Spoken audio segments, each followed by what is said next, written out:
미국에서 어린이 코로나19 신규 환자가 일주일 만에 84% 늘었다는 조사 결과가 나왔습니다. 프랑스에서는 이르면 다음 달부터 백신 부스터샷 접종이 시작될 것으로 보입니다. 국제부 조수연 기자와 함께 자세히 알아보겠습니다. 어서 오십시오. 안녕하세요. 안녕하세요.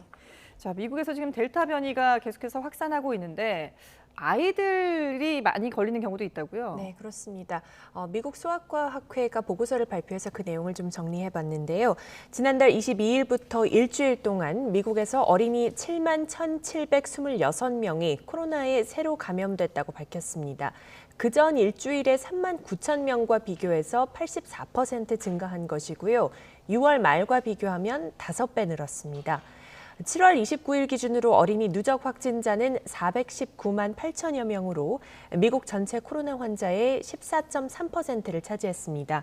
어린이 기준이 주마다 다른데 일반적으로 17세까지 아우른다고 합니다. 그러니까 방금 말씀드린 집계는요, 17세 청소년까지를 포함하는 수치입니다. 미국의 성인 백신 접종률이 올라간 사이에 미접종자들을 중심으로 전염력이 더 강한 델타 변이가 빠르게 퍼지면서 어린이들의 감염도 그만큼 더 높아진 것으로 분석되고 있습니다.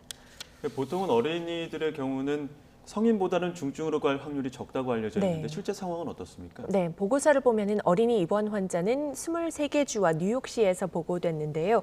미국 전체 코로나 입원 환자 중 어린이가 차지하는 비율이 1.3%에서 3.5%로 나타났습니다. 그리고 전체 어린이 코로나 환자 중 입원 환자 비율은 0.1%에서 1.9%였습니다. 보시다시피 전체적인 어린이 환자 입원율은 좀 낮은 편이죠. 그러나 백신 접종률이 낮아서 델타 변이 확산세가 심각한 남부 지역에서는 어린이 입원 환자도 최근에 더 증가하는 추세라고 합니다. 미 질병통제예방센터 CDC 자료를 보면 플로리다주의 어린이 신규 입원자가 4일 기준으로 47명이었는데 미국에서 가장 많았고요. 그다음이 텍사스주였습니다. 40명으로 그 뒤를 이었습니다. 또 플로리다와 텍사스에서는 각각 140여 명의 어린이 코로나 환자가 현재 입원 중인 것으로 집계됐습니다. 그리고 또 다른 남부주, 루이지애나주 당국자도 어린이 확진율이 2주 전에는 2%에서 현재 23% 수준으로 늘었다면서 어린이 입원율도 좀 더 높아지고 있다고 전했습니다. 소아과학회는 코로나 감염에 따른 심각한 질환은 어린이들의 경우 확실히 더 성인보단 드물다고 진단했습니다. 그러면서도 코로나가 장기적으로는 아이들의 신체적, 정신적 건강에 어떤 영향을 미치는지에 대해 파악할 필요가 있다고 강조했습니다. 아이들은 입원율도 낮고 중증으로 갈 가능성도 낮다고는 하지만 그래도 사망까지 이르는 경우도 있지 않습니까? 네, 그렇죠. 있었습니다. 물론 많지는 않지만 CDC는 월요일 기준으로 어린이 코로나19 누적 사망자가 526명이라고 밝혔습니다. 0세에서 17세까지가 포함된 집계입니다. 50개 주 가운데 7개 주에서는 지금까지 어린이 사망자가 발생하지 않았다고 합니다.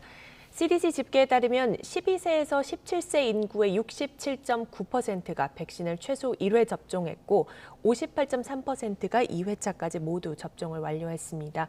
그리고 12세 미만 어린이들에 대해서는 현재 임상시험이 진행 중인데 접종 승인까지는 아무래도 몇 달이 앞으로 더 걸릴 것으로 지금 전망이 되고 있습니다. 그래서 현재 접종 대상이 아닌 12세 미만 어린이들의 경우에는 델타 변이 확산 속에 그만큼 더 유의해야 한다는 전문가들의 충고가 계속 잇따르고 있습니다.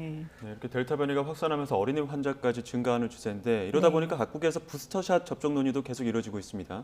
프랑스도 부스터샷 계획을 시사했다고 했는데 어떤 내용입니까? 네, 에마뉴엘 마크롱 프랑스 대통령이 코로나19 대책과 관련해서 Q&A 형식의 영상을 SNS에 올렸는데요. 3차 접종이 필요할까라는 질문에 이르면 9월부터 부스터샷 접종을 시작할 수 있다고 답했습니다. 마크롱 대통령은 여름방학이 끝나고 새 학기가 시작되면 고령층과 취약계층을 대상으로 백신 추가 접종이 필요할 것 같다고 설명했습니다. 이렇게 선진국들에 잇따르는 부스터샷 계획 발표를 두고 일각에서는 백신 공급 불균형 문제를 심화한다는 비판도 제기됐죠. 특히 WHO는 선진국들의 추가 접종을 9월 말까지 중단해달라고 요청했는데 사실 근데 이 문제가 WHO가 뭐 강제할 수 있는 사안은 아니라고 봅니다. 그렇죠. 네. 이게 강제할 수 없는 부분이다 보니까 지금 이제 각국에서 부스터샷 논의를 하고 있고 그리고 가장 먼저 부스터샷을 접종하기 시작한 이스라엘 경우에도 WHO의 얘기에도 불구하고 계속해서 접종을 하겠다 이런 입장인 거죠? 네, 맞습니다. 나프탈리 베네트 이스라엘 총리가 연설을 통해서 부스터샷 접종 의지를 재확인했습니다. 베네트 총리는 자국 인구가 다른 나라에 비해 상대적으로 적기 때문에 전 세계적인 백신 수급에 큰 영향을 미치지 않는다고 설명했습니다. 그러면서 부스터샷 과정에서 축적된 지식을 전 세계와 즉각 공유하겠다 이렇게 발표했습니다. 이스라엘이 부스터샷 접종에 앞장섬으로써 정확한 효능 수준을 먼저 파악하고 그래서 코로나19 감염과 중증 예방에도 또 어떤 영향을 미치는지 알아내서 전 세계 국제사회에 공유하겠다 이렇게 장점들을 좀 이렇게 강조를 하고 있는데 그러면서 베네트 총리는 이런 측면에서 이스라엘은 전 세계를 위해 엄청난 서비스를 하는 것이며 책임을 지고 사안을 주도하는 것이다 이렇게 주장을 하기까지 했습니다. 그런데 이 말을 들어보면 또 어느 정도는 또 일리가 있어 보이기도 하는데 일단은 그래서 부스터샷 접종 과정에서 어떤 진전이 있고 또 어떤 문제점들이 발생하는지 좀 더 자세히 지켜봐야 할 것 같습니다. 알겠습니다. 네, 국제부 조수영 기자와 함께했습니다. 잘 들었습니다.